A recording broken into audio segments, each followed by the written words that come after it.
Hello, welcome to the Mighty Oaks Show. I am Jeremy Stolniker, the Executive Director of the Mighty Oaks Foundation, here with Chad Robichaux, the President and Founder of the Mighty Oaks Foundation, and our very special guest, a great friend to the Mighty Oaks Foundation, David Barton. David is the President and Founder of WallBuilders, and we'll talk about WallBuilders in just a moment. Also a New York Times best-selling author and often referred to as America's historian. And man, he's been a great help to us, an encouragement, a friend, and excited to talk to him today. And David, why don't you start off by talking about WallBuilders for just a moment and what you do, and then we'll launch into a few other topics. We've got some great things to talk about this morning.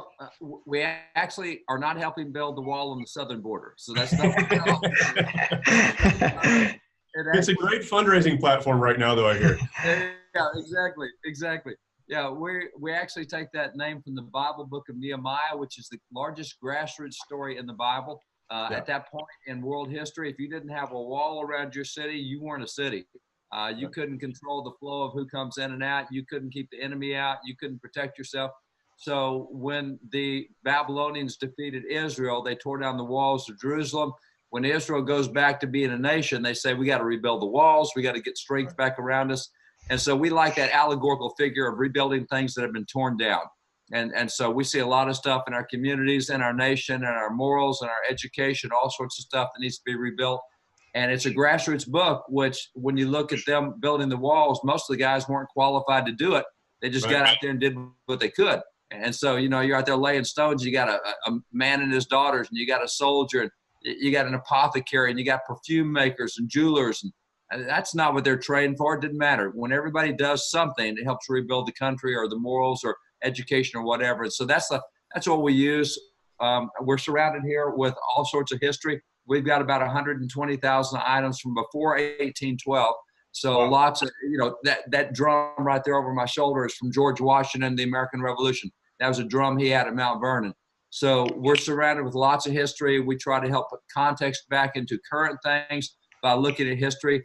The Bible says there is nothing new under the sun. We believe that. We just think technology changes, but what actually happens in history doesn't change that much, the issues and the motivations. So that's a lot of what we do. We work in the political realm, educational realm. We work in the religious realm, any realm you can think of, military. We do lots of stuff, lots of places. Right. Hey, I've had a just incredible opportunity to go down there and visit you and go in the WallBuilders Museum several times. And there's so many things that I couldn't pick a favorite item. I could stay in there all day. But do you have a favorite? Any favorite piece of history? You know, that's a good question, Chad. My favorite piece of history really kind of depends on the topic area. I mean, quite frankly, when I get into military history, I have a blast with the 14-year-old guy who won the Medal of Honor or awarded the Medal of Honor in Civil War.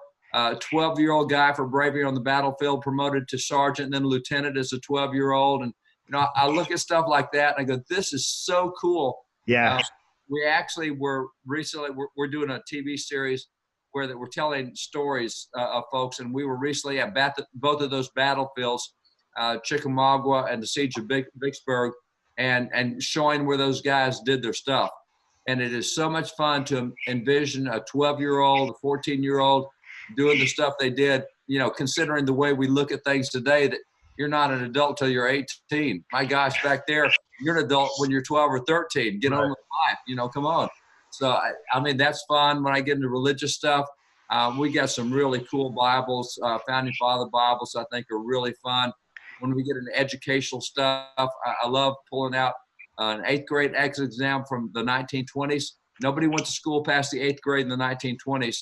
And we do a lot of training in the summer for college students and postgraduate students, doctorate and masters.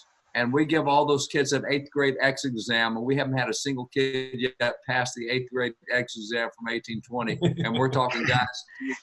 So, you know, we have a blast. You know, women's history, you name it. There's so much fun stuff here. That's a great question, Chad. I don't know that I can I can pick a single thing. There's a lot of fun stuff. Yeah, I mean, Abraham Lincoln's collar with blood on it. You have Marine Corps hand grenades from this. Oh, yeah. I mean, from this, what was the oldest hand grenade you have? Well, the Marine Corps hand grenades is where the Marines got started. I mean, the Marines were started to kill the guys throwing those hand grenades at the Navy. And so it's kind of fun to see where the Marines got their start and how they got their start. And then, of course, the Marine Corps hymn from the halls of Montezuma, shores of Tripoli.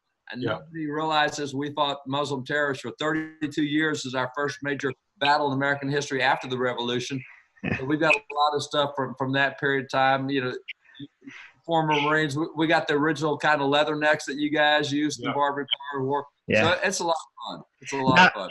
I do know when I go back that's going to be an inspection, make sure my shoelaces are tied. I don't have any coffee or water in my hand.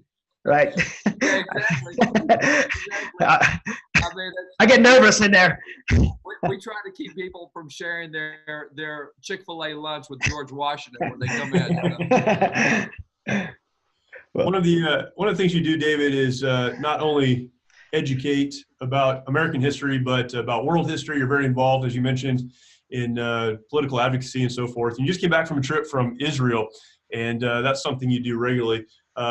What is that a guided tour? Is that something you take people on, or what's the purpose for those trips? Yeah, we take people on that tour. We try to take leaders over once a year or so on that tour. You know, and it could be just regular, average, ordinary folks who want to go. Sometimes it's church leaders. Sometimes it's political leaders or even military leaders that will take over from time to time. And it's always really interesting. One of the things we do is, of course, Israel's got a lot of history. That's a nation, you know, you can take back 3,500 years as a nation. They are the oldest nation in the world still in existence today. You know, they had a time there of 2,000 years when they didn't exist, but they have existed. They do exist. That covers 3,500 years. So when we take people back, of course, there's a lot of great history there. There's a lot of religious history there. But we always spend a lot of time as well looking at the current political climate, current military climate. We will take all the people up and let them look across the fence at terrorists, watching them with binoculars. Always makes them a lot, you know, really nervous. We go with the military up there. Recently we were there, you know, they got the Iron Dome, which takes care of short-range missiles up to 43 miles. They've got what they call David's Sling, which takes care of long-range missiles out 200 miles. But they have now announced that they're partnering with the United States. And so Rafael Industries over there is partnering with Lockheed over here to create mid-range missiles for both America and for Israel. That's one thing neither nation has really well is mid-range missiles. So now we get this partnership going with them, and that's a lot of fun as well. So whether it be, you know, the archaeology over there, I mean, we were, they just last year, there's 37,000 archaeological sites in Israel. There's about 5,500 that have been excavated and about 2,600 that are Bible related.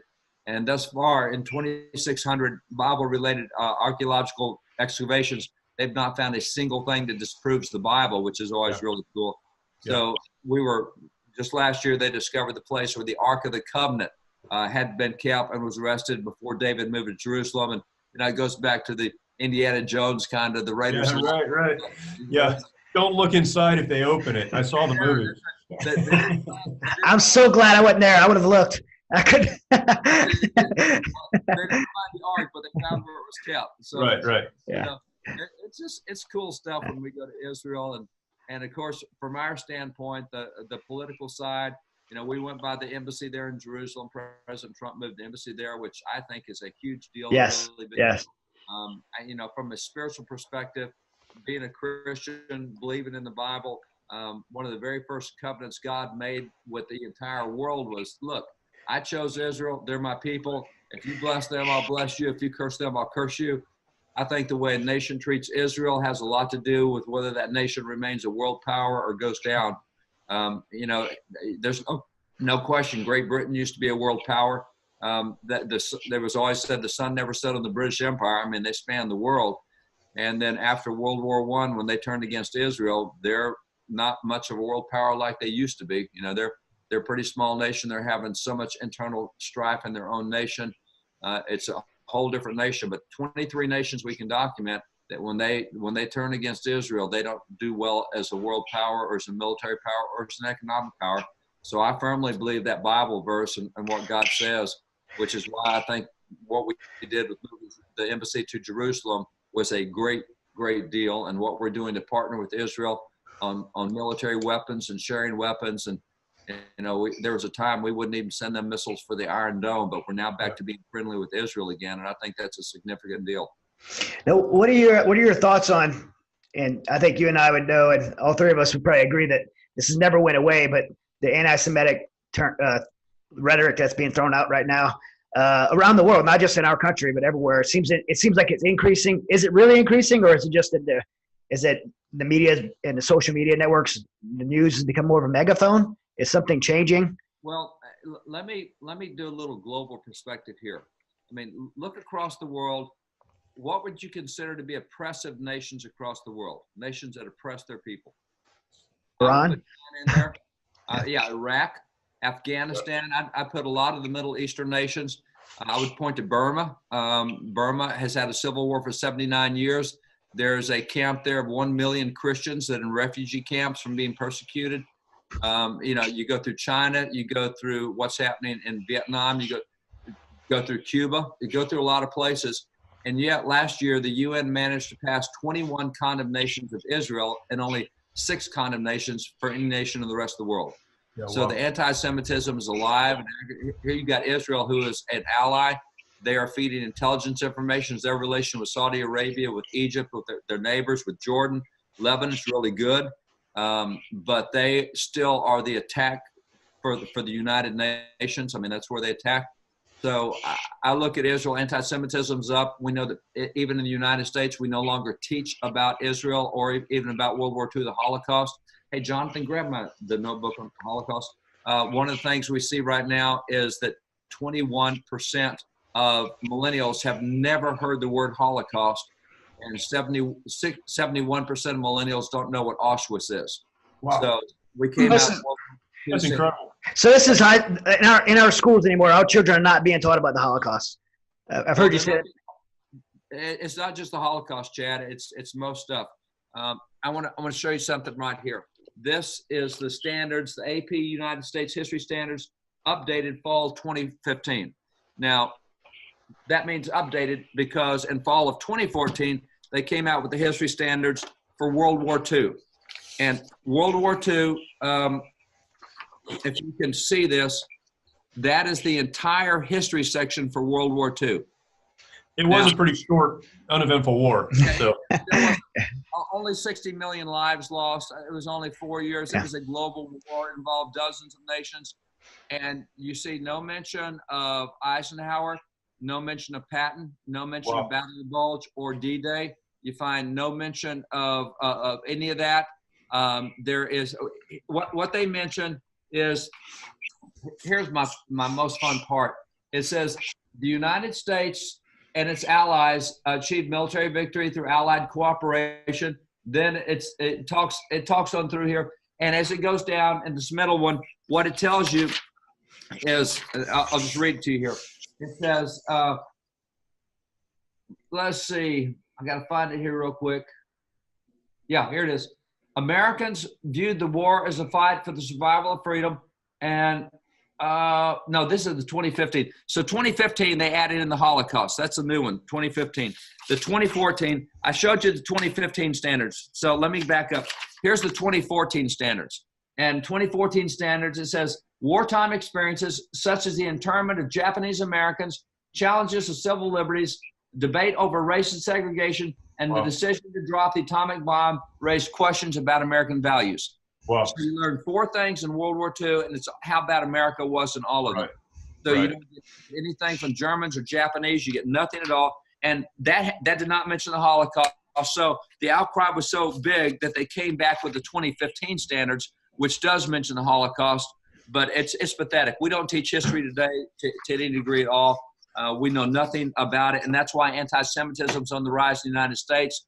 Last year on college campuses, there were 1,600 anti-Israel events on our college campuses. So it's always been in the world, but it hasn't been in America, but it's rising in America. The FBI reports that last year, hate crimes against Jews almost doubled. They are now the leading hate crime in the United States is anti-Semitic hate crime. So it really is pretty pathetic that America has gone in that direction. Well, I mean, it's no wonder that, without the history and the knowledge of what had happened in the past, and we could probably talk a whole segment on this and erasing our history.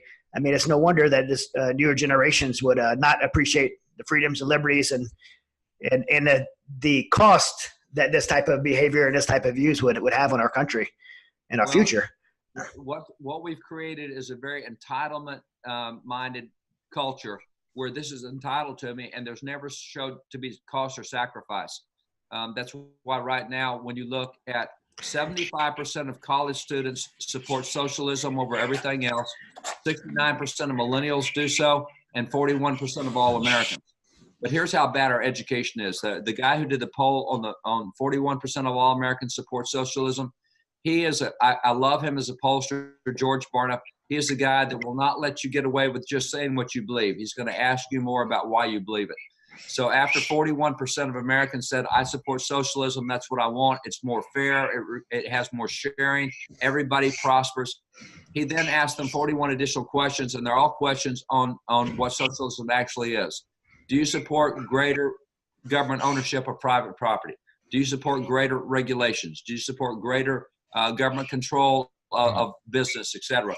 And at the end, he found that only 2% of Americans supported socialism once they knew what it was. So 41% support it when they don't know. That's how bad our education system is. We're telling kids, hey, this is all about fairness and sharing. My question for kids, and again, we train kids all summer long in these 2-week sessions. My question is, okay, there's 5,500 years of recorded history. There are thousands of nations in the history of the world. I want you to find me one nation where socialism increased prosperity, preserved individual freedom, and kept that nation as a world's power. And you can't find one, not in the history of the world. So why do you think that if we become socialistic like every other nation around, that we're going to have what we have? And they can't answer that. They've never been asked that. They've never thought about that. They've just told that socialism is fair and is sharing, and we want to share and be fair. But socialism is not what does that. David, I mentioned this earlier to you, but I just finished your book, The Jefferson Lies, which I started reading it, and then I actually set it aside for a little while. Like a lot of people, I have a stack of books that I come back to, but I picked it up again last week, and I started and didn't stop till I was done. Just fascinating. And you know, The Jefferson Lies, so much of what we've been told about Thomas Jefferson is just not true. And what I loved about the book is that you don't just say that, you then go through, and here are the 47 reasons that we're drawing these conclusions. And it was great. In the last section of that book, you list out, or you talk about kind of a discussion about good history versus bad history and where we receive our information about history from and what that looks like and the right place to go for history. And if the folks who are watching this and listening to this, if they don't read the whole book, but they just read that last chapter, it would be well worth the time. I'm going to have my kids read it. I'm going to have other young people that I know read it because of that discussion. The rest was fascinating, but that last discussion was incredible to me. And you just listed some things out. If you really want to know the truth, here's what you need to do. Can you just talk about that for a minute? I think we have a lot of people, particularly in our audience, who really do care about the truth, but we don't know always where to go to find the truth. Yeah, a lot of it deals with questions. And one of the things that we used to teach until in 1920 in America, American schools taught you how to think. Since then, we teach you how to learn. And when we taught you how to think, it was all about reasoning, and we asked a lot of questions. When we teach you how to learn, we don't cause you to ask questions. We say, here's what you need to know. Here's what I'm going to test you on. So it's interesting that in the 1920s, when we changed from thinking to learning, that's the first time ever we introduced true, false, multiple choice, and fill in the blank test. And it's all about, I, the teacher, have told you this. Is it true or false that I told you this? Did I tell you A, B, or C? I told you fill in the blank. And so it's all about what the teacher knows rather than you going out and gathering knowledge. Right. And so what happens is since the 1920s is we've moved into this really progressive socialist education system where that you're just a worker. We'll feed you what we want you to know. We don't want you to think for yourself. Really, the way you get out of that is you start asking questions. So when somebody tells me that, you know, Columbus is a genocidal guy, he was into sex trafficking, he was into slavery, he did all this stuff, I say, how do you know? Right. Well, my teacher told me. Well, right. What's the source? Well, my teacher. Well, what's the documentation for that? Well, she told, you know, and so what happens is you ask 3 or 4 questions and you quickly get them to the point where they don't know why they believe it, except they were told that, or I read that in the newspaper. So we ask a lot of questions that deal with sources. Quite frankly, we recommend that people read biographies before 1900, because 1920 is when progressive got in. If you want to find out whether somebody, because back in the old days, we believed that you tell the good, the bad, the ugly about people. You show the flaws, you show the character, you show the good things they did. Sometimes flawed people do really great things, even though they're flawed, but we knew that. Today, we only know they're either good or bad based on what the culture is. Right. A lot of what we do is based on asking questions, and as a Christian, I think that's a big deal. In the Gospels, Jesus asked 300 questions. We read the Gospels like it's a teaching thing. No, it's a thinking thing. Jesus is all the time asking questions. I was reading a couple chapters the other day, and the disciples asked Jesus 4 questions. He never answered it. He just asked questions back to them. And that thing of "I'm going to make you go learn" is really significant. So that's a whole lot of what we do in that chapter is get people back into the thinking mode, back into using their brain, back into getting documentation. One of the things we teach the kids to ask questions. We had a kid recently that texted us and said, "Hey, were all the founding fathers raging alcoholics?" Here we go. No. Why? Well, my professor just told me all the founding fathers were raging alcoholics. What do I do? And it's real simple. You just go back to your professor and say, you just never disrespect your professor. Don't cause them to be an authority figure. Go back and say, "Man, I've never heard that. That's really cool. I want to learn more about that. What sources can I go to find out the founding fathers all?" And she thought about it for a while and said, "Well, actually, the only place I've ever seen that's an article in the Huffington Post." That's a great bastion of freedom and hope. Yes. That's right. Some would call it a reliable source. Yeah, exactly. Well, and go back and say, "Well, I read that article and it doesn't have a single footnote in the article. I don't know where I can go to get sources. Where can I go get sources?" And the teacher said, "Well, I think I heard something one time on a TV program on the History Channel. Yeah, but there's no footnotes. Where can I go?" And pretty soon the prophets are backed up against the fact that I don't know what the source is. I'm repeating what I'm told. And so that's the kind of stuff you got to break the cycle of just repeating it because you were told that. You got to know for yourself, which is, again, why we have all this stuff behind us. And, we put it up on the website and the book, Jeremy, you're talking about with Jefferson Lies. I think there are 1,400 footnotes in that book that all go back to original sources. We want people to go check the truth out and see for themselves. When you're talking about investing in young people with this, or are you talking about the Patriot Academy? No, totally different. We have a leadership training program we run in the summer. Patriot Academy is leadership training for kids that are interested in civil government or going into politics or something in the public realm. The Leadership Training Academy is really about how to think, and it's the apologetics on America. It's the apologetics on the free enterprise system. It's the apologetics on American exceptionalism, apologetics on faith, the Bible, morality, on American history, on heroes. It's really filling in the blanks that they don't get in school anymore. Where could any young person listening or parent trying to point, where could they go to for more information on that? If they go to wallbuilders.com/leadership training, that's where all the information will be. Or if they just go to wallbuilders.com, which is our website, on the front page there is a place where it says initiatives, and one of those initiatives is leadership training. And we take young people 18 through 25, and it's quite revolutionary. It's one of the most exciting things I get to do all year long is watch these kids come out as warriors for truth. And that's where we are. We want to show the good, the bad, the ugly. We want you to base what you do on truth, not on somebody else's opinion. And so we challenge them all the time to even challenge us. Ask us what the source is. How do you know? What's the truth?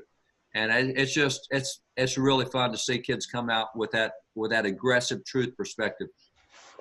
We're going to take a minute, and in just a second, we're going to come back. And David, I'd like to ask you about current historical, issues, not the right word, topic would be the right word. It's National Women's Month, and some great women have served in the military. We want to talk about that in just a second. We'll be right back.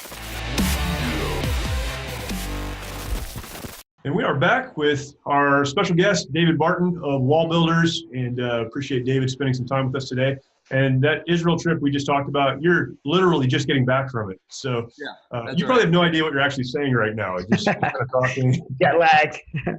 You thinking? We're going to talk in just a minute about women in the military and kind of some historical context around that. And really is something to celebrate and to be remembered. But before that, WallBuilders does a lot of great things. We talked about some of the work you're doing with young people, training and equipping them. But one of the really interesting things you do are capital tours. Talk about your capital tours a little bit and how people can get involved with that and what you do on those tours. Before you start, David, I got to jump in here. You may not know this, and I don't know if I ever shared this with you. When we started Mighty Oaks, I was so fascinated with one of your videos of the Capitol tour.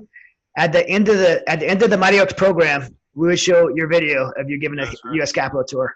I don't think I ever shared that with you. Yeah, we showed it to all the warriors, and so many of these warriors going through Mighty Oaks were just really inspired by it, and I think it gave them got a boost back in their movement back towards, not that they've lost patriotism, but just a bolt of energy for them. And so it's very special to me. And yeah, I didn't know if I'd ever shared that with you. No, I hadn't heard that. That's really cool. Yeah, we started giving tours of the U.S. Capitol.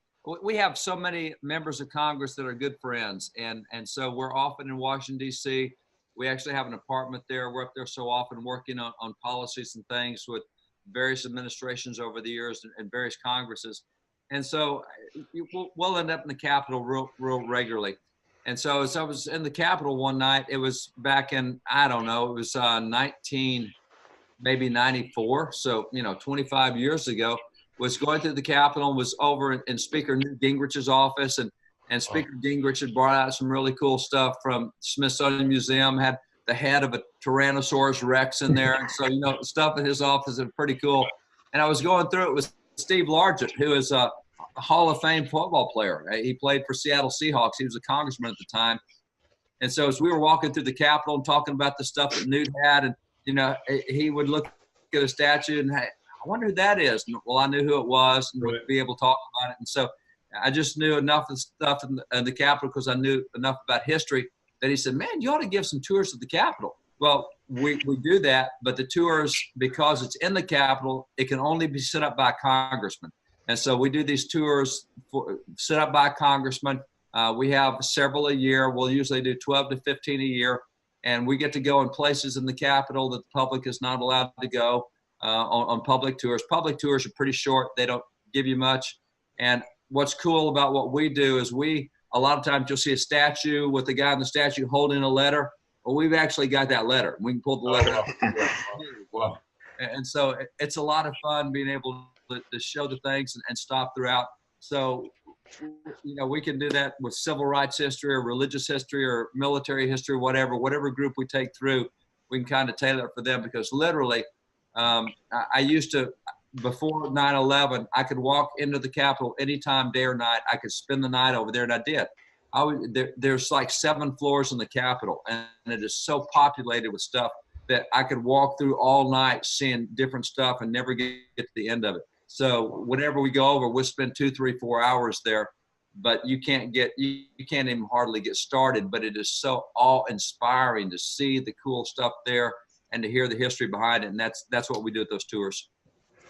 Yeah. Can you give one story about something in the Capitol that speaks to our Christian heritage? I know that's not what we said we were going to get to, but can you tell a story there? You got some great ones. Yeah, pretty easy. A couple of pretty easy things to point to is if you look in the rotunda of the U.S. Capitol, there are 4 massive paintings there. They're 14 feet high, 20 feet wide. They're actually life-size paintings of various events in the American Revolution. So you've got the Declaration of Independence being presented to Congress. Then you have the Battle of Saratoga, where General Gates wins that battle in New York, first major victory of the Revolution.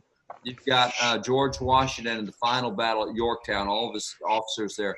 Then you've got Washington turning in his resignation, going back to private life in Baltimore, Maryland, to Congress. So all those paintings were there when the rotunda opened.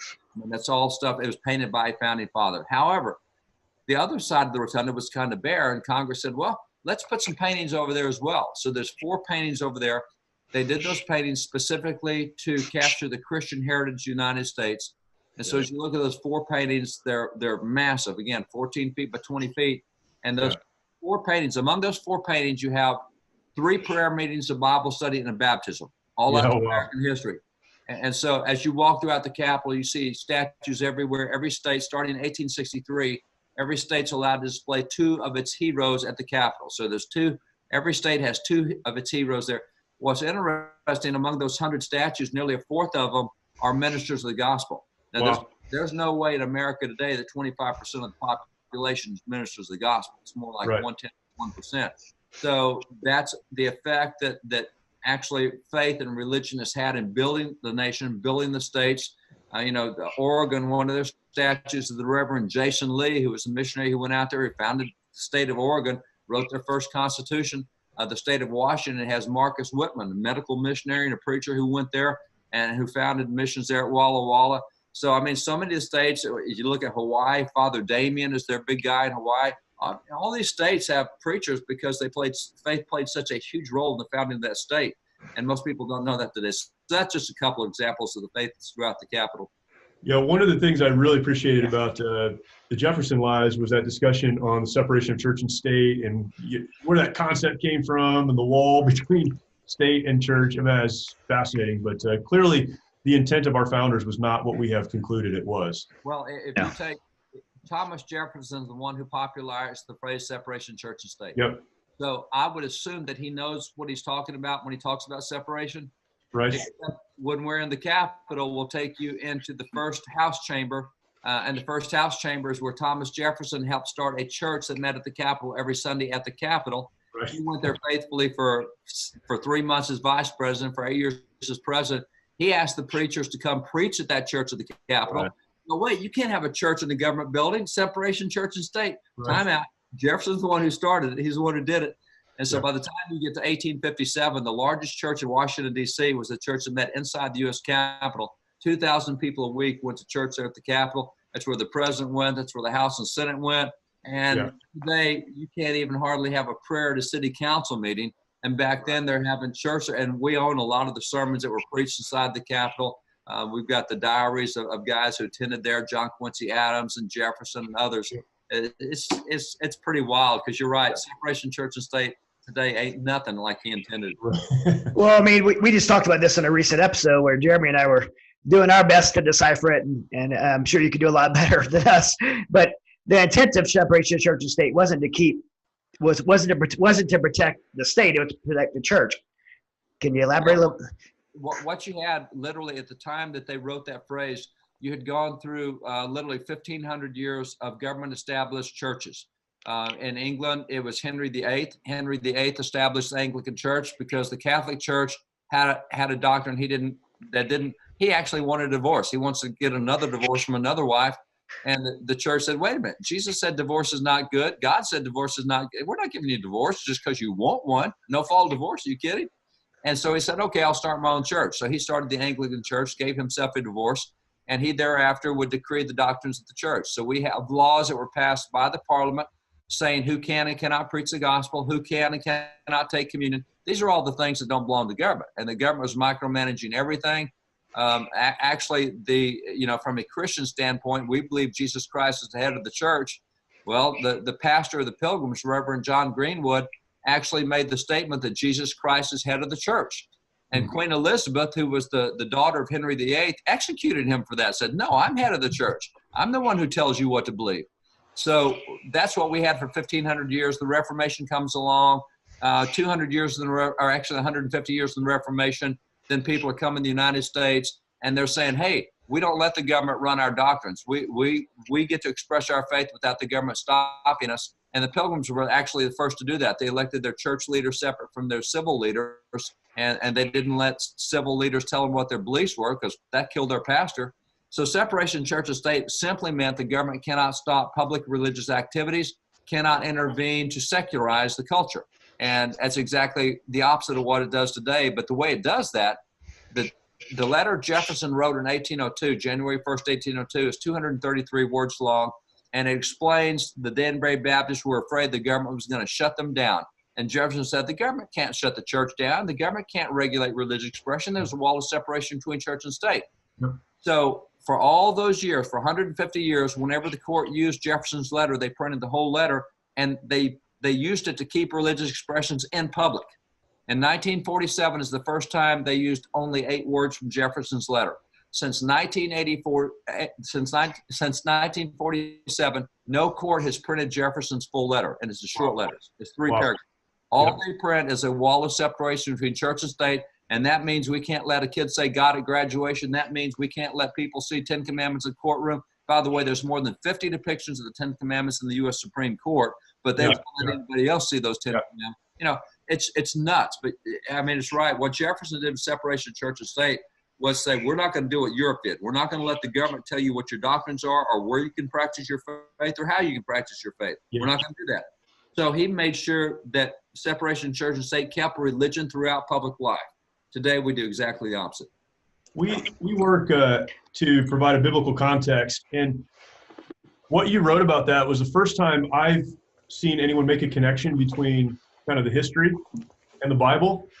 And even, you know, in ancient Israel, there was a separation of church and state. And man, that connection to me, it kind of turned a light on for me that's what it is. It's a model. Yeah. You had in ancient Israel, when God brought the Jews out of 400 years of slavery, he got them out the mountain and said, now I'm going to make a nation out of you. And by the way, you don't know how to think right because you've been a slave for 400 years. You know, it's the same thing we got in Afghanistan. Every time you free them, they go back to tribalism because that's all they know, thousands of years. And so you had the same thing in Israel, and God says, look, here's the way I'm doing it. I'm giving you 613 laws. This runs everything. This runs immigration, it runs military, it runs economics, it runs criminal justice, 613 laws, which that's what a nation needs, everything covered. He said, here's how you're going to do it. He said, Moses, you're in charge of all the civil stuff, and Aaron, you're in charge of all the spiritual stuff. And he put the two apart. You find a really interesting thing happened in 2 Chronicles 26 where King Uzziah, who loved God, he's a God-fearing king. The Bible tells us that he was a great man of war, actually talks about the inventions of war that he made. And I've tried to visualize. It sounds like a Gatling gun for arrows that he made. He definitely made catapults that reached further than anyone else had at the time. So here come all the catapults against him. Well, his were pounding them before they ever get in range. I mean, he had peace for 52 years in Jerusalem. The prosperity of the nation went through there. Everything was right. And he says, you know what? I'm going in the temple to offer sacrifices to God and thank him for all this. And the priest met him at the door and said, we'll offer the sacrifices. You can thank God, but you don't offer sacrifices. He said, no, I'm the king. Don't ever tell me what I can and can't do. Right. So he goes in to take the role of priest. And when he went in and tried to act like a priest, God struck him down at the altar. God made it really clear, I've got priests and I've got kings, and they're not the same people. And so that's the Old Testament. And for the first 300 years of Christianity, that's what we did. It changed in 391 AD. Emperor Theodosius, who became a Christian, he's the world emperor, he said, now that I'm a Christian, everybody's going to be a Christian or I'm going to kill you. Right. Oh, what a great way to start. But that's at that point, the government took over the church. And for the 1,200 years, the government told the church what to believe, what to practice, where they could practice. And so when Jefferson talks about separation of church and state, let's go back to the Bible. Let's count these last 1,200 years. And you're right, Jeremy. It is in the Old Testament. God's the one who set that up. It's fascinating. Now we're on here right now. We're the three of us. I mean, we all know each other well. We're all Christians. But the things you're talking about aren't just in America aren't just protecting Christianity. We're talking about protecting religious freedoms, and that's the government's role is to continue to provide religious freedoms for everyone, for Christians, for Muslims, for Buddhists, for everyone within our nation. Yeah, and I think that is a very biblical, very Christian concept. America has been named by courts. I'm talking federal, state courts over 300 times. They have said America is a Christian nation. Now, today, we don't know what that means. We think that means, you can't come here unless you're a Christian. You can't vote unless you're a Christian. Everybody's redefined it the wrong way. But for 300 court cases, the court said we're a Christian nation, which they defined it as our culture, our institution, our values have been shaped by Christianity and the Bible. So that's where our culture comes from. So you look at that, and in that culture in the Bible, you have Elijah, the prophet, who is a Jewish guy, but he tells the prophets of Baal, hey, you guys take all the time you want to pray and worship and do what you want. You just make sure I get my shot. So we always believed in a free market approach to other religions, which is why as a Christian nation, America was founded by Christians, Christian values. From 1619, we had Muslims here. Jews were here by 1640, building Jewish synagogues. We were electing Jews to office by 1826. I mean, we invited other religions. Now, that didn't mean we're going to back off from our faith. We're going to let you practice yours. And Jefferson, that's what Jefferson did say in the separation letter. He says, the government's going to protect religious expressions unless two things happen. If your religious expression causes you to physically hurt someone else, and he gave examples, there are religions that believe you should kill your parents. And he said, we're not doing that. I don't care what your religion is. We're not going to protect you killing your parents. And he said, or if it directly violates the morals of the nation. He pointed to religions that had these huge orgies that went on. He said, if you lose your morality, you lose your self-control. That means government's got to have more control, which means less limited government, more oppressive government. No, we're going to protect morality. So Jefferson said, as long as your religion doesn't undermine overall morality, it doesn't physically harm someone else, you're welcome. Come on. And so that's why we had so many religions in America. And that was a Christian and a biblical teaching that allowed that to happen, that diversity that we experience today. Yeah, we're not going to, as a nation, we're not going to allow genital manipulation of little girls and, right. and those, I mean, obviously. Yeah, that's not the choice of the girl. And that's, that's not what we do. Even though it's declared to be a religious belief, the same with a lot of Sharia law practices. Sharia law, religious law, it directly violates the Constitution. Now, there's nothing we know of with biblical law that directly violates the Constitution in that sense, but we do have other religions. And as long, and that's why Christianity is so much more open in America, because it really doesn't have constitutional violations per se. It violates some judges' opinions of what the Constitution is. I mean, we had a case argued 2 weeks ago at the Supreme Court where that after World War I, and there were 49 soldiers, 49 boys from St. George County, Maryland, who were killed in World War I. And so the people got together. They built a memorial to those 49 guys. It's been there since 1923, but it's in the shape of a cross, which most memorials were. And that's sitting right there in the same district with Arlington National Cemetery. And the Fourth Circuit Court of Appeals said, oh, no, it's in the shape of a cross. You got to tear this down. You can't have a war memorial in the shape of a cross. We've had that from the beginning. Well, we argued that case at the U.S. Supreme Court 2 weeks ago, and very clearly the court indicated, no, we're going to keep crosses. This has gone too far. We've gone so far in taking religion out of public life. It's wrong. So the court has signaled it's willing to come back more to where Jefferson was, which is a good deal. Yeah. That's encouraging. Yeah. Let's move to kind of our last topic. It's the one we started with, but just haven't gotten to yet. And man, it's just so fun to talk about these things. It's so encouraging too, because as Christians, as people of faith, as those who have, at a point in our lives, defended the ability of others to worship the way that they want to, it's an encouraging thing to know that this is where our country came from, this is what our country stands for, and we could talk about it all day. But let's talk about women in the military for just a second. Women's History Month, and this is one of the things that I think is really silly, is that a lot of folks might look at people like us, the three of us, and say, well, you don't believe in women in the military, or you don't believe in women in service, or something like that, which is absolutely ridiculous. And I think that we should really celebrate the contributions of all people. But today we talk about women in the military and some of those roles. And I know you have some perspective on this, David. Can you kind of maybe give us a story or two, or give us some perspective on women's historical role in the military? And a lot of people are trying to change that right now. Yeah. But historically, what's the role of women serving in our military?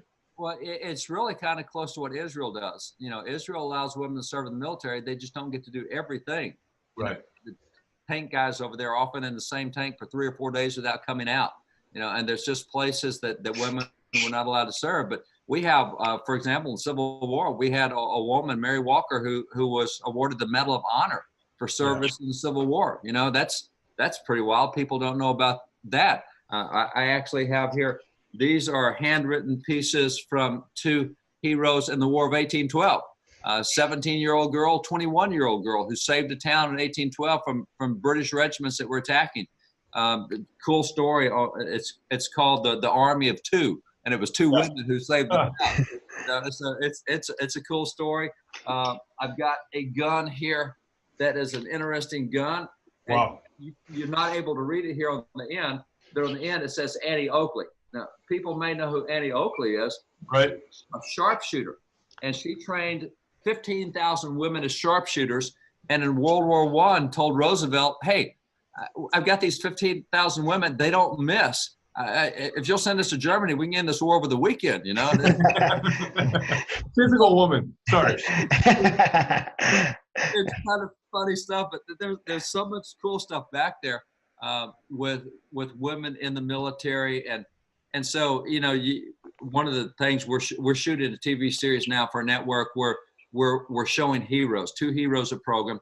And we're about to do Mary Ludwig Hayes, who was a woman who stepped up and fought in the military. Her husband was shot down.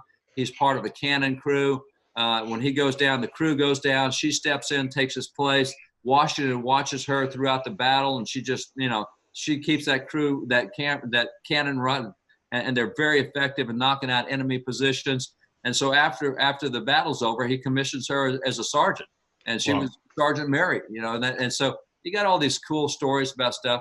But in a general sense, I mean, women have not been in combat, and there's been several reasons for that. There's a lot of stats why that, but they've always been active participants, and they've never been inferior in any way, shape, fashion, or form in their contributions. I mean, their contributions amassed 400,000 women served in World War II. I mean, there's just so many things. And even today, you know, 2004, we had a 4-star Army general that was a woman. 2014, 4-star Navy admiral. So, I mean, there's a lot there. We still don't do women in combat, and there's very specific reasons for that. But it's not a segregated military in the sense that in the sense that activists try to make it. It's just not. You know, Israel. We're kind of like Israel in that we definitely have women in the military, but there are distinct roles.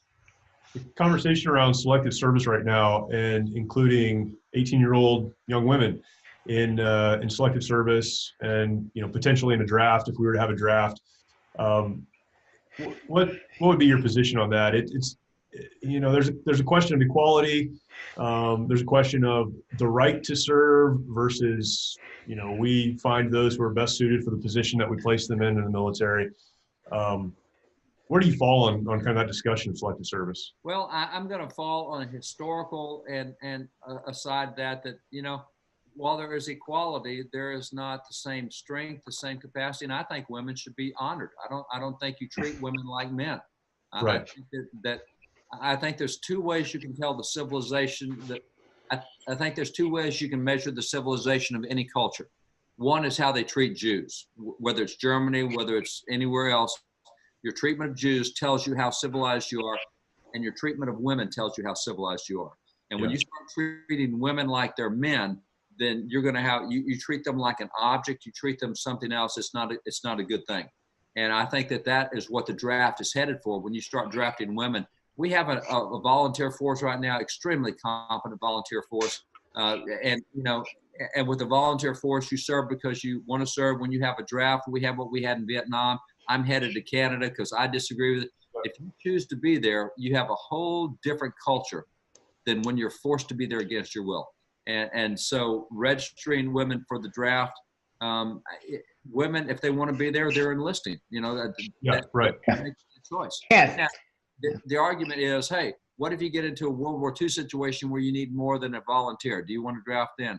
Well, maybe if we get into a global war that's going to require mobilization, not of hundreds of thousands, but of millions, maybe you look at it, but then that's something you could do at that point in time as well, because that's what we instituted back in World War II.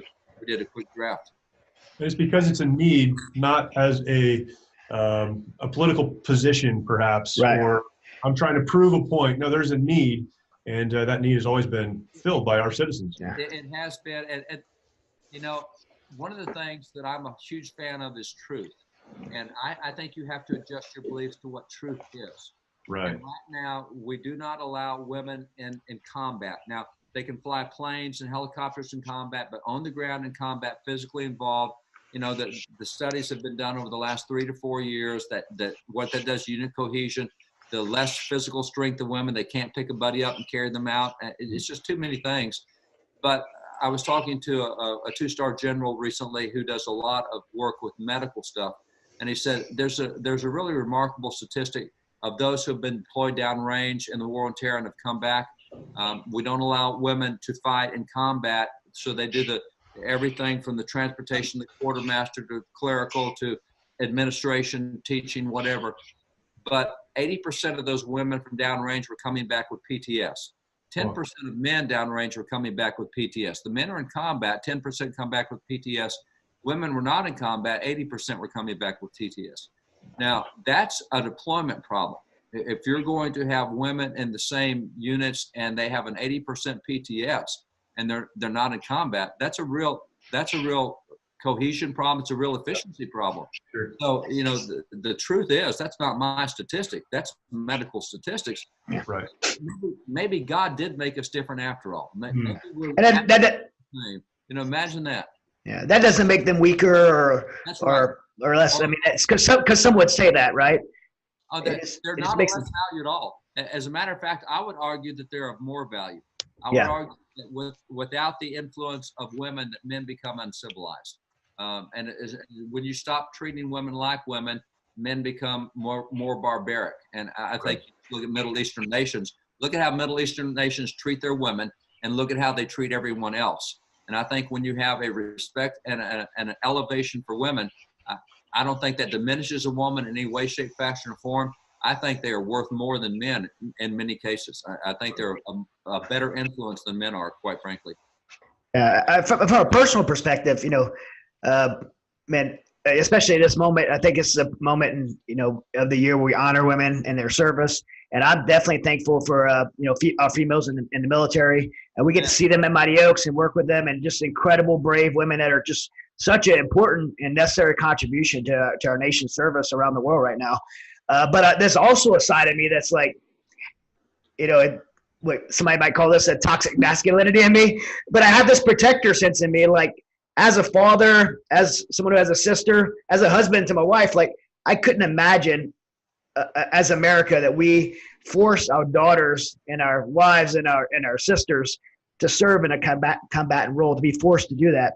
I'm all about the opportunity to be able to serve, and even in maybe not infantry type roles, but in definitely some very significant military roles. I see women do amazing things in special operations community, doing clandestine logistics work, and doing some counterintelligence, human intelligence. Women have really just proven themselves from just intellectual capability, the wit, the courage, and these women doing these amazing jobs, combat pilots.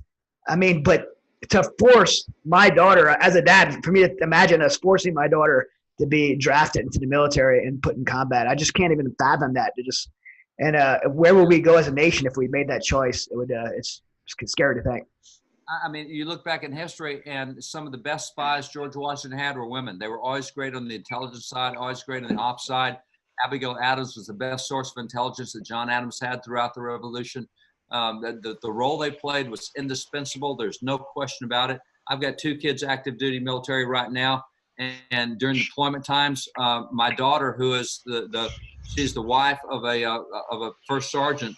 I mean, what she does to keep that group together behind scenes, and what she does to keep all those guys supplied and all the wives online and all the families strong. I think she puts in more time than her husband does as a military wife. And I think what she does is more important, because it frees the guys to not have to think about and worry about their family as much. And so I think the role of the women, I'm watching it. I think what she does is more important than what he does, quite frankly, because she enables him to be able to do that. And I don't diminish her at all. Her intelligence side, Chad, as you pointed out, the intelligence, the ops, special ops, we've always had that with women. The lady I mentioned, they got the Medal of Honor in the Civil War. She was intelligent. She was spy. She was medical as well. But there's just, I'm with you, Chad. I'm totally with you. Yeah. David, we could talk all day, but we need to come to a close at some point. WallBuilders.com. What are some of the resources that folks can find if they go to the website? If they go to the website, they will find a lot of resources in the way of books, like you mentioned, Jeremy, Jefferson Lies. We've written more than 40 books. They cover most aspects of American history, most topics. We have thousands of all these documents behind us that are online so people can see. We have the initiatives that we talked about, like leadership training for 18 through 25s, Capital Tour. That's something that As Chad mentioned, y'all showed that as a DVD to the guys, MP4s, DVDs we have online. We have a ton of stuff. We have a YouTube channel where that once or twice a week, we're coming out with new videos on things in the news or things happening behind us. So there's a lot of resources there. That's awesome. Yeah. Thank you for being with us, David. Thanks for your time. As always, you serve as a great friend and advisor. Yeah. Appreciate all the calls, all the advice, all the inside console. And hey, if you're like watching or listening, David's passing this on to his son, Tim Barton, who's also just an incredible wealth of knowledge, and definitely follow him too. Yeah, absolutely. Thanks for what you guys do at Mighty Oaks. Great stuff, guys. Yeah. All right. Thank you, David. And for all of you that are watching or listening, thank you for tuning in. We do this every Friday at 10 a.m. And if you're listening, you can go to our YouTube channel. If you're watching on YouTube and you have not yet, please subscribe.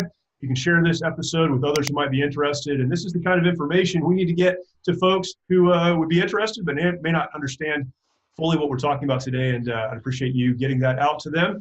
And tune in next week. Thank you.